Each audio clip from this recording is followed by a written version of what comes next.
What up? Here doing a live chat. Got Arjun Menon again joining me. Happy to have you, man. Thanks for coming. Yeah, I appreciate you having me on. Excited to be talking about the Charger season. Yeah, probably a lot to talk about. I think that we would both agree that we had higher hopes than this for sure. Finding ourselves at 5-10, incredibly disappointing. I would say probably the most disappointing season I've seen pretty much in my entire life. When you account for the the expectations that we had. What do you think? Yeah, I agree. I mean, this was a team I think most people had as a playoff team or a fringe playoff team, and yeah, I mean their win total was 9.5, and they're probably going to go under by at least 4 wins. So yeah, pretty disappointing season, especially with all the hype going around. And this was Justin Herbert's last year on his rookie deal, and to finish it with zero playoff wins is unacceptable. And it's honestly, it is a pretty sad feeling as a Chargers fan. Yeah, super sad feeling. I guess what I would say, well, before I get to like, the good things that came out of it, I would say is that we fired Brandon Staley and Tom Telesco. I think both of those are moves that we really needed to make, especially the Telesco move, in my opinion.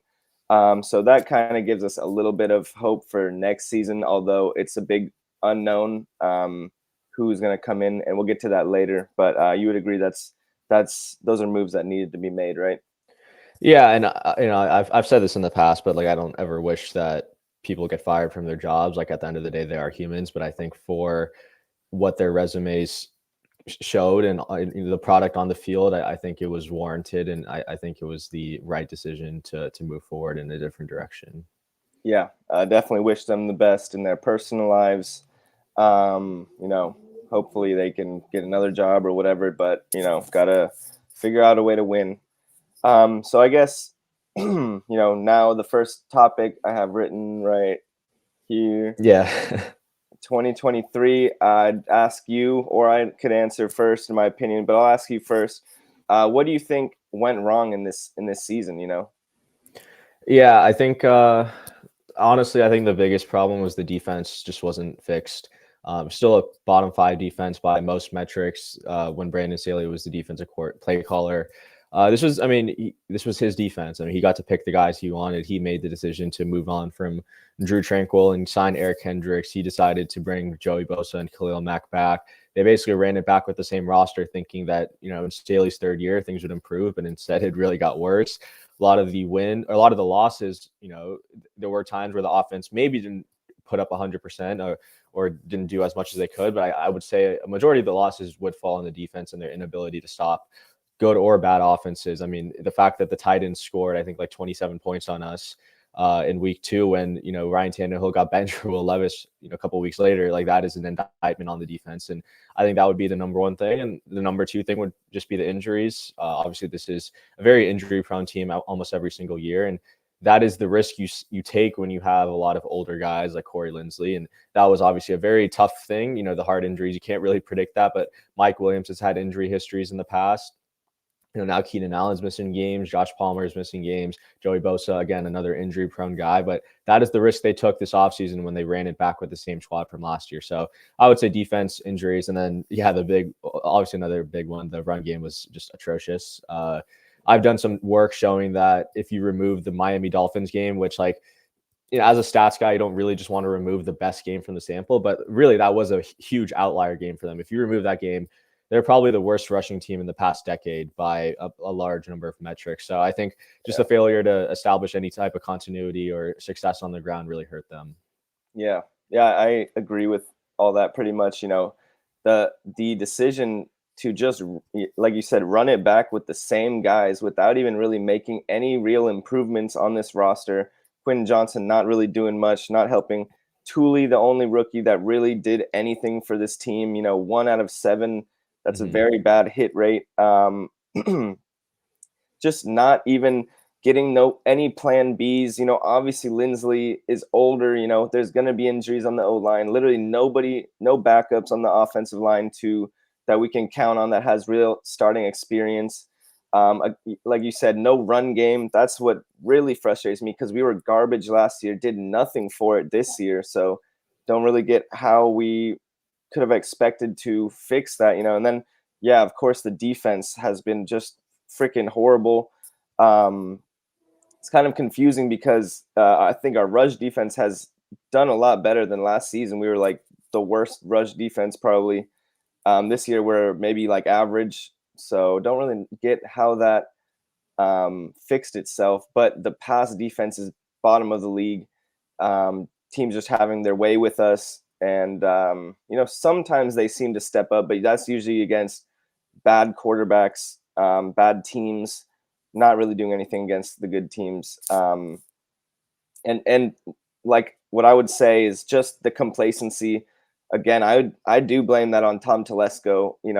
Obviously he had to restructure the contracts to get under the cap to even like qualify for this season, but just not good enough. Mike Williams gets hurt again. We already know that he's injury prone. All these guys, just very top level. I think our team is.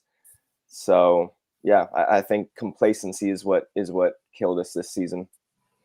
Yeah, and I mean, I think I talked about after the Jaguars lost, like you shouldn't be running it back with this team. Like I thought they should have tried to do a competitive rebuild where you let go of some of your older players, but you have talent on the team to still potentially make the playoffs, even if that isn't the most likely outcome.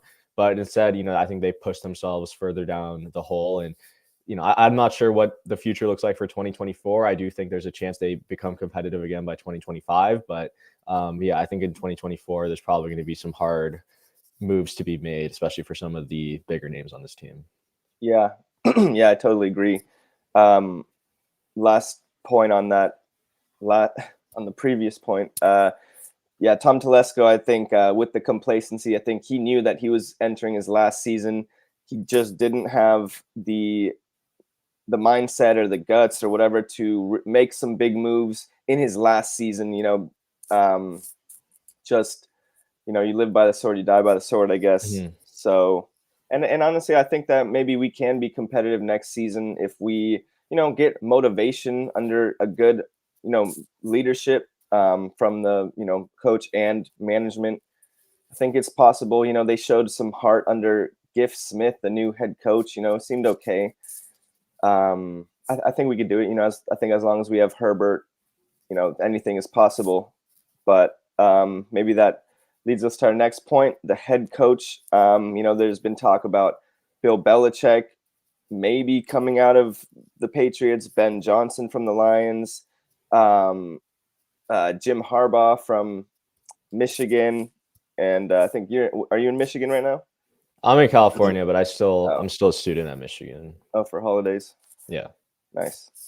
Frank Smith, I think I forget who Frank Smith was. Bieniemy, maybe. These are just the odds, the Vegas odds actually, of who the coach is going to be. Bobby Slowick and Lincoln Riley. Me personally, I would take Jim Harbaugh. I would take Bill Belichick. Maybe take Ben Johnson. Just someone. I don't want to take a college coach with no NFL experience. Don't think that was a very good leader of men majority of the time.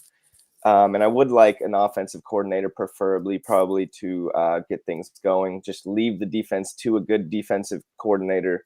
My favorite would probably be Bill Belichick. Maybe, it's a hard call for me. It's a lot of unknown. Just because I feel like the Chargers are like a loose, like happy-go-lucky team, like lackadaisical or whatever. Mm-hmm. And I think that even though he's so old, he does have that strong hand that can maybe whip this team into shape, I believe. So I would like to see that actually. Maybe just experiment it for a few years. If he sucks, then I guess move on again. But I'd like to see what Bill Belichick can do for us. What do you think? Yeah, I mean, I'll say I think experience matters to an extent, but I'm not someone who gets caught up on experience in terms of finding head coaches. I think I would say some of the best head coaches in the league, like Kyle Shanahan, Mike McDaniel, John Harbaugh, like these are Kevin Stefanski, Shane Steichen. These are all guys that are in their first role as a head coach. They're not second years or retread. So it is possible to find success in a first year head coach. And with that being said, I'm not the biggest like I love Belichick as a coach. I do worry about the type of organizational power he wants. And I mean, to be frank, I don't think the Patriots have built a very competitive roster, especially on offense. I think my top three guys, Ben Johnson's number one for me. I just think the way he's transformed that Detroit offense. I mean, he's going to get Jared Goff in a contract extension. And 2 years ago, we were talking about him being cut right from the Lions. He's also, the Lions have really turned around their culture and their organization. People are going to attribute that to Dan Campbell, which is totally fair. I think Dan Campbell's a great coach, but also like I think we need to give credit to Ben Johnson. I mean, this is one of the better offenses in the league. They dropped 41 on the road against the Chargers, but that's still a lot of points.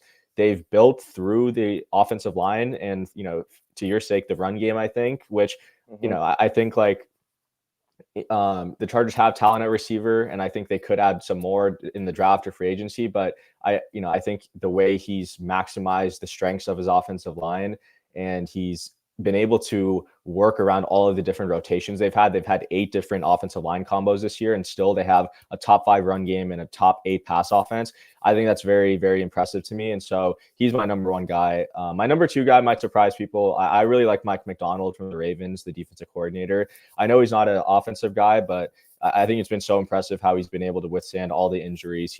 I think that is a talented defense, but he's really been able to maximize them. We've seen them put up some great performances in prime time.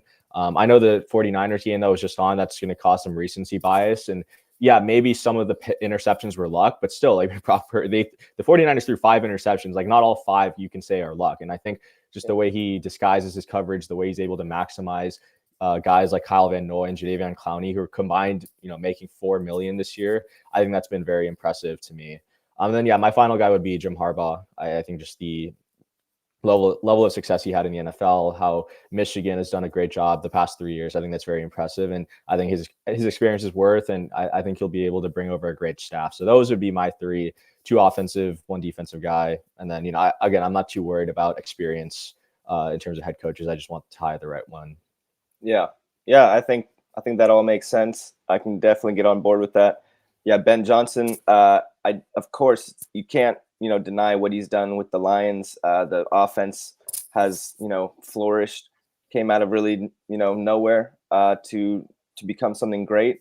I'd be very happy to have him be able to do something with Herbert and fix our offensive line and our rush game. Of course, clearly he understands all those things. The only question I would have about him is if he can lead men and motivate men, as a real head coach leader. I don't know if he can or not. Haven't really looked too much into that, because that's also a very big part of the job as a head coach, not just, offensive coordinator. But yeah, I think that would be cool if he can do that. Then great. I could really see him being our head coach. The guy you mentioned from the Ravens, again, I would just take anyone from the Ravens, really just bring them onto this team. The Ravens are known for being like a hard-nosed, physical hitting team. And that's exactly the type of priorities I want to build this team with. I think that's what we lack. So, a lot of people maybe are questioning the defensive head coach, another one like Brandon Staley, but, maybe I could see it, if he's going to bring physicality and nastiness and defensive depth, like you said, with Jadeveon Clowney and Kyle Van Noy, just knowing how to get good players for deals, and make things work. I think, you got to be smart to do that. So I guess if I was to give a top 3, I really don't feel that strongly about the head coaching position. As long as it's Belichick, Ben Johnson, freaking Harbaugh, and then I guess I'd be okay with the Ravens guy. Don't really know too much about the other guys. There's like a Dolphins coordinator, maybe that would be okay. I don't know. So, yeah. All right, cool. Now let's move on to the general manager position. I guess I'll go first. I again don't really know that much about these general manager candidates, but one guy I do like. I have a friend that's a 49er fan, tells me a lot about this guy, Adam Peters. I think he's the GM assistant for the 49ers. Just the 49ers have been doing such a great job building a powerhouse team, continuously adding to the defensive line. I don't even know how the heck they make their salary cap work with all these guys. They just got Chase Young, they got Javon Hargrave. Just the way that they're able to develop this defense, even with a Brock Purdy, who is good but not great by any means. I don't think.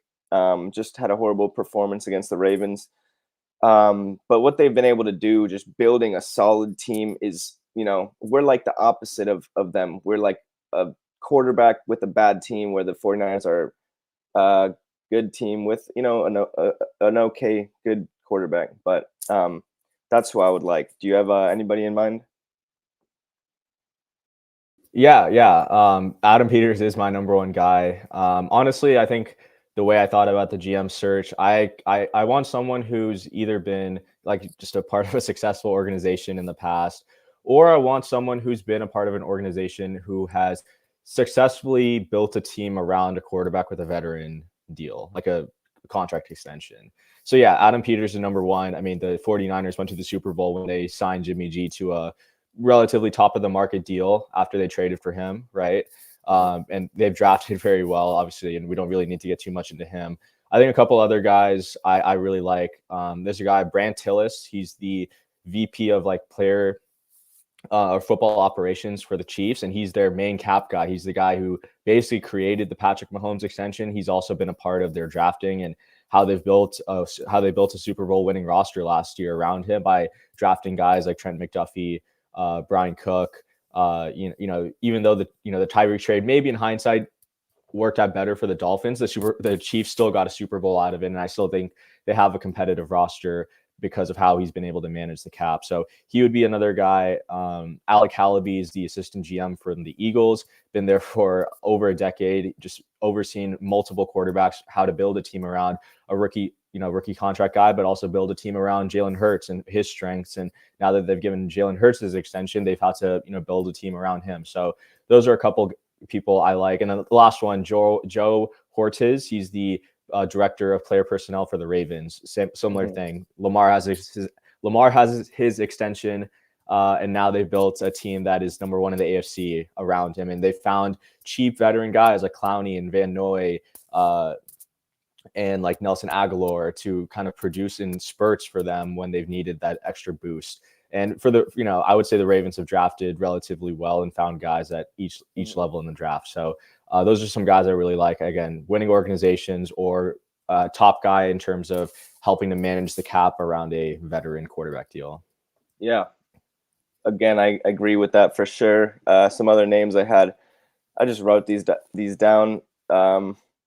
Brandon Brown from the Eagles. I don't really know what position he is. I didn't write that down. Chris Shea, I think he was involved with the front office with the Chiefs. Matt Berry with the Seahawks. Seahawks are also a pretty well-built team. Maybe Seth not doing so well with the quarterback, but very solid team. Mike Borgonzi with the Chiefs. So basically, yeah, someone from the Ravens, the Chiefs, the Eagles, the Seahawks, 49ers. Just, yeah, like you said, just someone that has experience building a solid team with a good defense, with the just all around balanced, I think is exactly the man we need. I don't really, real quick before we move on, I want to know, how did we come across Tom Telesco, though? Is that just come across from his success with Peyton Manning, his one Super Bowl with Peyton Manning or something like that? Probably. I mean, Bill Polian was a pretty famous GM when he was there with the Colts, and so people want to kind of poach from his lineage. And yeah, I mean, Colts when they had Peyton Manning were a pretty successful franchise, and so I don't fault the Chargers for seeing something in him and trying to pluck from the Polian lineage and what the Colts had accomplished. So yeah, I mean, obviously like hindsight 2020, but at the time it probably wasn't the worst GM hire you could make. Yeah, probably not the absolute worst, but anyways. Okay, so yeah, the next one would be our roster questions. So like, I'm going through this whole roster and I'm talking about like uh where are our questions, our biggest questions for this team, because when I look at this roster, I see questions all over the place, everywhere. Easton Stick, is he going to be back? Is he good enough to really be a QB2? I think I want to see him win a game if I'm going to be okay with that. Kelly and Spiller, are they going to come back and be our backups? Our starters maybe. I hope not. But Gerald Everett, is he going to come back? Parham, whatever. Offensive line, Lindsley, Pipkins, backups. Jaime. What was his name? Jaime's. Mm-hmm. Linebackers, Kenneth Murray, is he coming back? Kendricks, Henley hasn't done anything. Questions there. Defensive line, Bosa, Mack, obviously cut candidates. We'll see. Defensive tackle, I can't even really name anyone on the defensive tackle, right? Nick Williams, off the top of my head, Mm-hmm. Cornerback. Cornerback was a big problem for us this year.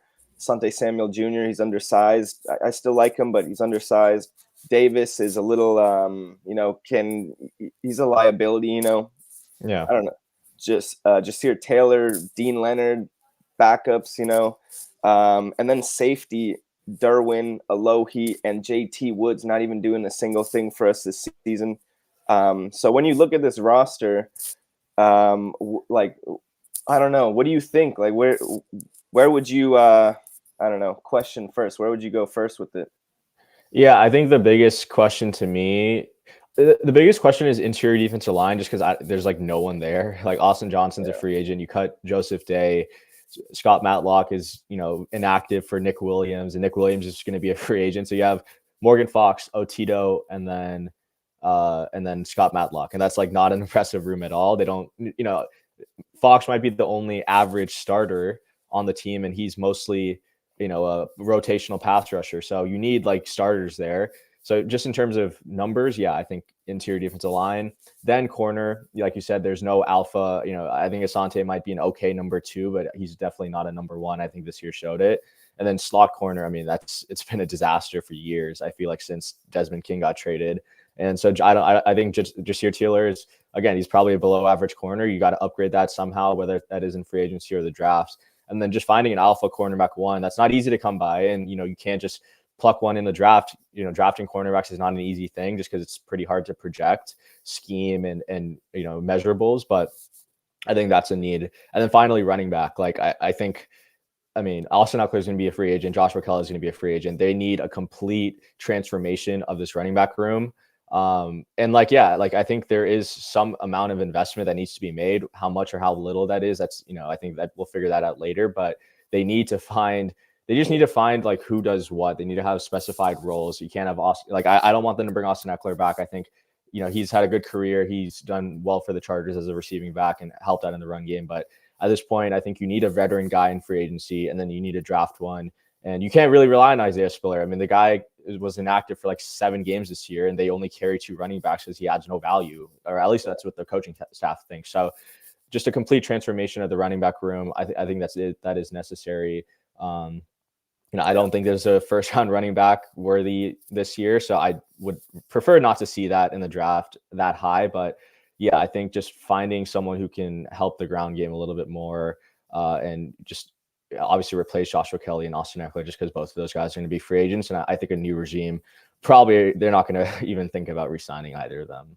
Yeah, I totally agree. I think our running back position, obviously defensive tackle or running back, I think our 2 biggest issues. Cornerback is obviously a problem too, but yeah, running back, it's about to get decimated. We're gonna have nobody. Just sucks that this draft is so weak in the running back position. It would have been nice if we were last year. Could have got Bijan. I think that's the type of player we need, like a true RB1. I've been saying it for a long time, but now more than ever, I think. But if we were just to go through this thing real quick, QB stick. I think even we should get a better backup quarterback too. Unless I see this guy win a game, like I said, I don't trust this guy being our backup quarterback. What do you think? Quickly though. Yeah, I'm fine if we move on from him, honestly. Yeah, and then running back, I think we would agree.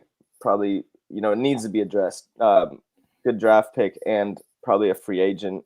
Tight end Everett. What are you thinking about that? I would love to bring Everett back. He's one of the most physical tight ends I think I've seen from the Chargers. His yak ability is pretty underrated, I think, by most people, and he's been a reliable target when some of the receivers have missed time. So I would love to bring him back on another 1 or 2 year deal, just because I think he adds a lot of value to that tight end room. Yeah, I agree with that. And I think we should also probably get another tight end free agent, or, Hmm. I feel like it's kind of sketchy drafting tight ends as we've seen with McKitty doing nothing. I'd like to see us get, maybe a veteran free agent as well, tight end, or some kind of tight end free agent to pair with Everett. Offensive line, what are you thinking on the offensive line? I mean, you're going to have most likely four starters returning, and then I would say Corey Linsley's probably going to retire. So you're looking at either signing a veteran center, which these good veteran centers don't usually hit the free agent market. So you're either drafting one or you're signing someone for super cheap and kind of hoping Justin Herbert takes that next step in terms of pre-snap reads and setting the pass protection. So I think you run back kind of like the offensive line minus Linsley and just figure out the center position in free agency or a day 2 pick in the draft. Yeah, I agree there. I'd also like to see us invest in, the backups as well, bolster this thing. Linebackers, Murray, Kendricks, Henley. What do you think about that? Uh, well, Kendricks and Murray can leave.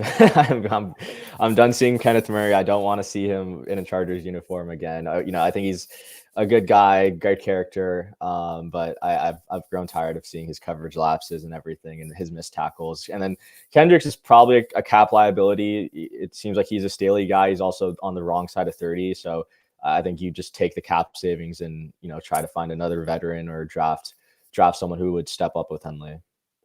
I would say I would actually re-sign Kenneth Murray. He does lead the team in tackles. I understand the concerns. He hasn't been great. Definitely has been very bad. I would pretty bad before this season. I think this is his best season.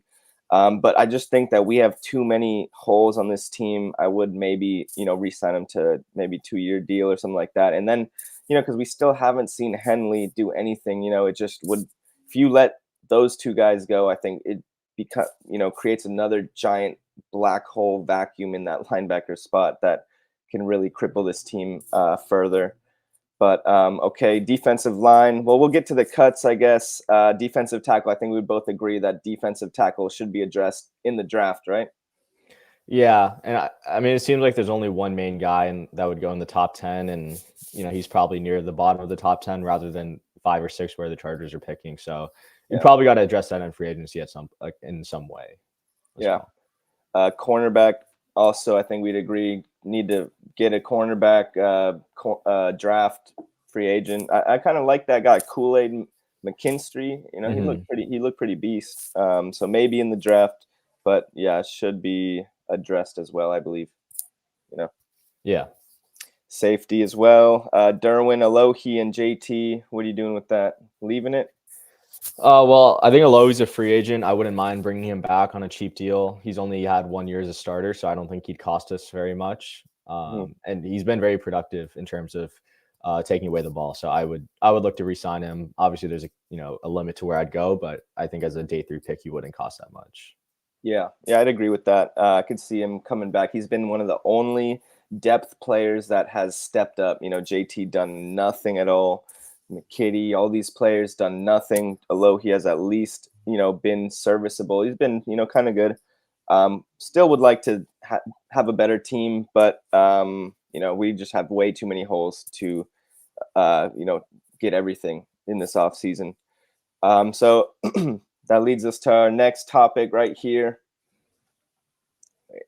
My video's flipped. Cuts. So I think the biggest cuts, one of them already happened. Sebastian Joseph Day got cut. Probably needed to happen. I don't know what was going on behind the scenes, but it is what it is. Mike Williams, Keenan Allen, Joey Bosa, Khalil Mack, Corey Linsley, I believe, if he retires. And then also Kendricks, I think, is taking a decent amount of cap. What do you think? How many of these guys you think are going to come back? Well, I'll go first. I think that it's a very tough call. All these guys have been good for us, at least in some part. Mac is older than Bosa, but Mac has been so solid for us. I could see us keeping Mac. He's still under contract, right? Yeah. So I can see us keeping Mac. Bosa is very tough, though, because I think that if we let Bosa go, I don't know how it's going to be possible, but I could see him going to the 49ers somehow. Like, I don't even know how they're going to make it work, but I could see him going to the 49ers or wherever and just fucking shit up. I think we should probably keep Bosa and keep Mac and probably let go of Mike Williams and then keep Keenan Allen. Probably cut Kendricks. Yeah, so keep Keenan, Bosa, and Mac, and that's it. Yeah, I think to me, you're cutting, at least from a financial perspective. I think you have to cut at least one of the two edge rushers or one of the two receivers. So, I would probably let go of Mike Williams with the injury concerns, and then I'd probably let go of Bosa. I'm honestly tired of seeing him just keep getting hurt and all the dumb penalties he gets throughout the season. I kind of like liken the situation to similar to like what Cincinnati has to go through with like Joe Shiesty and having to make a decision with T. Higgins and their edge rushers. But at least with the Chargers, I think just letting go of one of the edge rushers, letting go of one of the receivers, because again, you drafted Quentin Johnston to replace whoever you're going to cut. You drafted Thule to replace whoever you're going to cut. You made, those were maybe not the most win now moves, especially since Thule was 20 and Quentin Johnston, very raw type of talent. But you made those moves in preparation of this, right? So I think you have to kind of follow through with that plan, even if the new GM, like especially the new GM, he's going to have a new leash, right? So he should have the freedom to cut these guys and understand that like it might hurt us in the immediate future, but in the long term, like we'll be able to reset our cap, kind of get back under the cap and reset the books going into 2025. So yeah, I think I would let go of Bosa, Mike Williams. I would cut Kendricks. I just don't see you save 6.5 million if you let him go. So I think just saving him or, getting rid of that cap will be good. And then I think the Corey Linsley thing, if he retires, the Chargers will obviously get some cap back from that.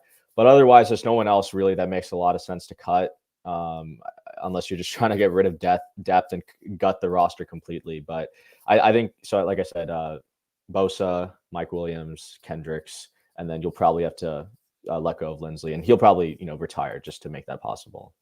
Yeah, I could definitely see that. The only reason I would keep Bosa, of course, he's been pretty much a headache the past 2, I don't know, maybe 3 years. Just would maybe give him another chance in a new environment, new general manager, new head coach. Maybe he could get that fire going again, give him another year. But maybe we cut him loose. I still think he's, has the potential to be a great player and, 10 plus sack player in the right environment, I believe. But yeah, you got to see it. You got to see things to believe them, Yeah. Okay. So now, next one, second to last one. I think we're almost wrapped up here, but going to, real quick, maybe we can go to these comments. I see some of this. This guy says, "This aged like milk car cast." I don't know what he's talking about, but some things don't age well. I know you guys have your own topics. What are your takeaways from Sebastian Joseph Day? What I think about Sebastian Joseph Day is that he was, maybe a decent depth player. I don't know if he was worth the money we were paying him. I don't know. Just I don't really care that he left. I hope him the best. Don't really miss him that much. He's probably going to be a good depth player for the 49ers. Just another rotational body. Whereas for us, he was literally like our main starting defensive tackle. Really shows you how weak our roster is. That our starter goes in Niners and is just backup depth player somewhere along the roster. But yeah, good for you guys for getting him. Hopefully he performs for you guys. Let's see, this guy, Chargers Mark, and you got a fan. He says, Arjun, Hey. you need to have your own pod channel. Maybe you should do that. I appreciate that, Brandon. Yeah. Okay. All right. Cool. Thanks for the comments. So second to last topic, for pretty much, the entire off season is kind of what we're going over already since season's not even over yet. Position needs, I'll go first. I think running back is our number one priority, then defensive tackle. And then it would just be like a big old tie between like linebacker, cornerback, offensive line. I don't know. I don't really know about receiver. I think I'd be okay leaving receiver. I just understand that the talent that is probably there in the draft where we pick maybe just undeniable. But again, running back, defensive tackle are my two biggest needs. I'll just leave it at that. Yeah, I think defensive tackle would probably be number one for me, just because I think uh, we'll probably disagree, but I think it just adds more, the type of value it adds in terms of rushing the passer and stopping the run. I think those players in general add more. And I think if you're signing a kind of like a cheaper running back, then, I think the value you get on the defensive tackle will probably be a little bit more. But I would say running back is number two for me, or number three behind corner. But it's up there. And like, again, it needs to go through an overhaul. There needs to be change. Like it's tiring just watching them just not be able to run the ball. Part of that has been the offensive line, but you've already, again, like you've made the investment there. You've re-signed Trey Pipkins. You have three guys on rookie deals. Like that's not going to change it. So at least the running back position, I think, would need to change a little bit. So I would put that up there. And again, either find a slot corner in free agency that fits whoever's defensive scheme is the new defensive coordinator, or you draft someone like Mike Sanderstill from my Michigan Wolverines, who I think is the best slot corner in college. But if you do that, you probably are not going to be able to find an outside corner in the draft high. So again, I would prioritize slot corner in free agency because I think more of those players are available. And then I'd prioritize outside corner in the draft. And I would, again, like you need starters at both positions. Like Jaw Taylor should not be a starter going into next year. He's an okay gunner. He's a fine backup slot corner who can play in a pinch. But as a starter, I would prefer someone else. Yeah, I agree with that. Trust me, I love defensive tackles. The bigger, the better. I think the nastier, the better. I would really.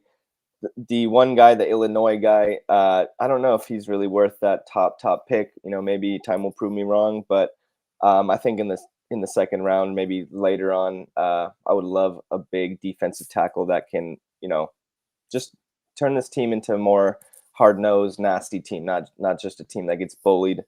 But that leads us to our next and pretty much final point. I think I had one more thing I was thinking of. Oh, last point after this would be maybe we predict the playoffs and stuff like that just for fun, real quick before we finish this up.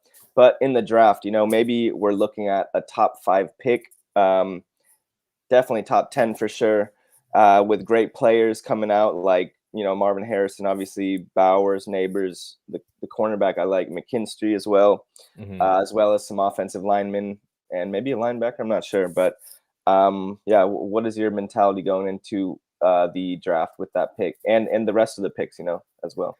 Yeah, I think so. If we do end up with a top 5 pick, which would be incredible, I think like I think there are more important positions, or there are positions I'd rather the Chargers address, like corner or defensive tackle. But I think the value in terms of where people rank some of these players, it might not be there. At least most people's top 5 are the 2 quarterbacks, and then like Marvin Harrison Jr., and then like either like a couple offensive tackles or the Malik Neighbors, who's the receiver from LSU, and then Brock Bowers, right? So you have offensive tackle, which like, I could see the Chargers taking one because Trey Pipkins was, pretty disappointing this year. You could take Brock Bowers, even though taking a tight end that high isn't the best value because they instantly become one of the highest paid at their position. So you're kind of left with the receiver again, which I wouldn't mind. I think, again, you're probably going to extend Keenan, but then Josh Palmer is a free agent in 2025. So you're not just drafting for this year, you're going to draft for when he's a free agent and he steps into that wide receiver 2/3 role. So I wouldn't mind receiver in the top 5. The Brock Bowers thing, I need to think a little bit more about, just again, because of the value. But then rounds 2 and 3, or at least in day 2, I would try to get a starting defensive tackle, a starting corner. I think that is the range that you'll start to see some of these running backs go. And again, for me, with the running back position, I kind of just want explosiveness. I just want someone like a Raheem Mostert or a Devon Achane who can just take a 5-yard run to the house if he has the right blocking. But honestly, man, the number one thing I just want this fucking new GM to trade back. Like, I just want to be able to get more picks. I want to be able to try and get cheaper, good players on cheaper deals. If the Chargers trade back from 5 to 10 or whatever back into the mid round or mid picks, I'd be fine with whatever position they take. I just want to trade back. Like I don't want to trade back for the sake of trading back. Like obviously it should be good value, but I want to do something that Tom Telesco has never done and just trade back, accumulate more picks.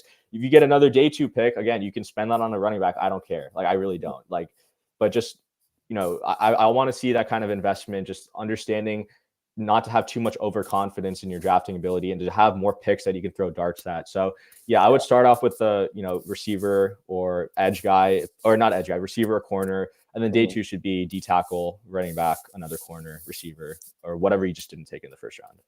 Yeah, I mostly agree with that too. In my mock draft, I traded back twice to pick up a whole bunch of picks.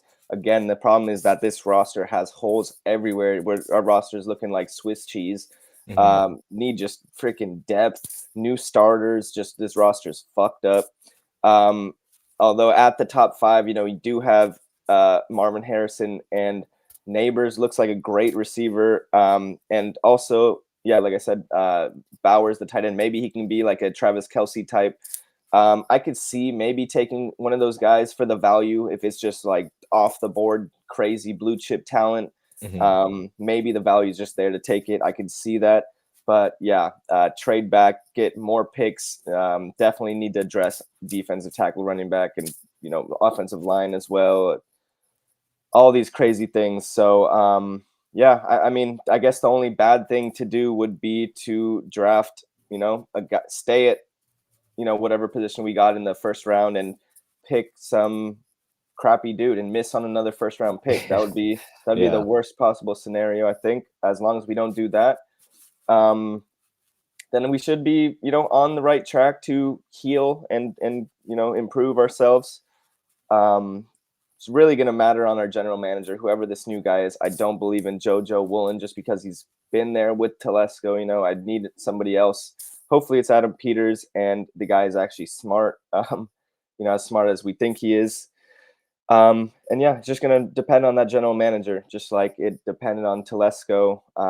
Just so tired of all those missed draft picks and misses. And I think Telesco's style came off to me as a little arrogant. He thought he was smart enough to make these risky, D2, D whatever picks, like Pipkins was D3 or some crap. JT Woods was, making reaches on things that never pan out, rather than just hitting things on the nose. And I don't know. I think that's what we need. Definitely agree there. I believe. So yeah, I guess, to wrap that up, take one of those top picks if the value is just undeniable, right? Neighbors. I do like Neighbors a lot. He looks like a freak receiver, although I just don't think receivers are our biggest need, just the value, Yeah. But then yeah, trade back. We'd agree there as well. Stockpile picks and just transform this roster, make the right moves with those additional picks, and yeah, build this thing like the Lions have, I believe. Yeah. But again, last comment on that. I just feel like this draft is kind of a weak draft. Would you say so, or? Probably. I mean, I think maybe outside of the top 6, I would say it's probably a weaker draft than what I've seen in years past. So I would agree with that statement. Yeah, seems like a little bit thin. So yeah, I guess that's all we got. I wish I had like a summary board or something like that to summarize all that. But I guess our main summary is that we're undergoing change as the Chargers. New head coach, new general manager, pretty poor roster. A lot of holes, and we just need reconstruction, major reconstruction on this team. Through the draft, through free agency, through cuts. A lot of guys are going to have to leave. But big changes should be coming. I think they are coming, and got to be excited for that. It should be an eventful offseason. At least it won't be boring, Yeah, for sure. So embrace the change is my biggest thing. Like we've been stuck in this kind of losing mentality for so long. Like I'm ready to have change. I'm ready to just move on with this and to hopefully usher into a new era, a winning era for Chargers football. Yeah, absolutely. I think got to try and see things half full. You know, yeah, happy for change. So before we sign off, I would like to just maybe predict or talk about the playoffs real quick. I got three more comments here. Let's see. This guy trade back and take Latu. I think that was the linebacker, right? Or Kool Aid. I do like Kool Aid, the cornerback. I think he's a beast. He's like big, physical, strong. Yeah. Um, yeah, Latu's the edge guy from UCLA. He's like pretty I don't know. productive. I don't know if I would do that though. Yeah, Because I wouldn't do that. I don't know. Thule's fine. Thule's been good for us. I mean, the depth behind it, I could understand, but yeah, I'd like to take a position of more of a need. But who knows? Maybe. This guy, Alpha Man, says Arjun isn't Arjun from Michigan. Yeah, I am senior there. Yeah, Harbaugh, a realistic thing. I would say it's. I don't think it's very likely. I'd say maybe 35% chance. I don't know. What would you give it? um, 30%. yeah, I would probably say 35%. Yeah, I don't really think it's going to happen. There's a lot of guys out there. I think Ben Johnson might be though if he can prove to be a good leader. But yeah, he made another reply. Pair him with Thule. Move on from Bosa and Mac. Could be, could be. But that's kind of risky. I do like Max just being a cornerstone of this defense. I know he's getting older, but he's a beast. I think it could be a good teacher to the young players as well. I don't think I'm ready to let go of Mac just yet. One more year, I think, for Mac. Yeah, But I could see it. Okay, and now last topic would be the playoffs. The Super Bowl. You know, for me, it's hard to deny the Chiefs, even though they've looked pretty bad lately. I still think that they have what it takes to, go deep, win games. When it really matters. Obviously, there's the Ravens, the Dolphins, and the AFC. I don't have the bracket right in front of me. Obviously, on the NFC, there's 49ers, Eagles, and maybe I should look at the bracket real quick. But what do you think is going to happen in this playoffs? yeah, I'm predicting 49ers Ravens again. I think 49ers are the best team in the NFC. And then Ravens are, with home field advantage, I think will also be big. And I think Mahomes is a better quarterback overall than Lamar, but I think Lamar is playing better than Mahomes. If I Yeah. can make that distinction. Yeah, I think that's probably the favorites, or Yeah. Eagles, maybe Eagles, Ravens, but Ravens definitely look like they're a powerhouse right now. Although I don't think they've ever even reached the AFC Championship, have they? Not with Lamar. No, not with Lamar. Not with Lamar, but it might be due for them. There's also the Cowboys. The Seahawks aren't good. Maybe the Cowboys do a little something. The Lions, what do you think the Lions do? It's tough, man. That defense is pretty bad. So I think if they go up Yeah. against a good offense like the Rams or something, I think they could be in trouble. Or if Goff has to play in the cold weather. Yeah. All right. Pick your top two from AFC, top two from NFC. I'll go first. I'd still take Chiefs and I'll take Ravens. Um, Maybe Chiefs just get whooped, things. But until they do, I still believe in the Chiefs. Hmm. On the NFC, got to go Eagles, 49ers, I think. Yeah, I would go Ravens and Dolphins right now. And then I'd go 49ers and I'm gonna call my shot. I'm going 49ers Rams. Oh, I nice. think it'll be Damn. a long shot one, but I think Stafford's playing amazing right now.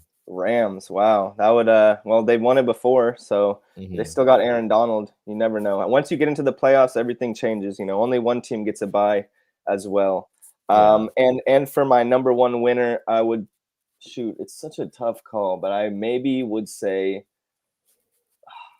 maybe say even 49ers, even though they just got beat by the Ravens. I think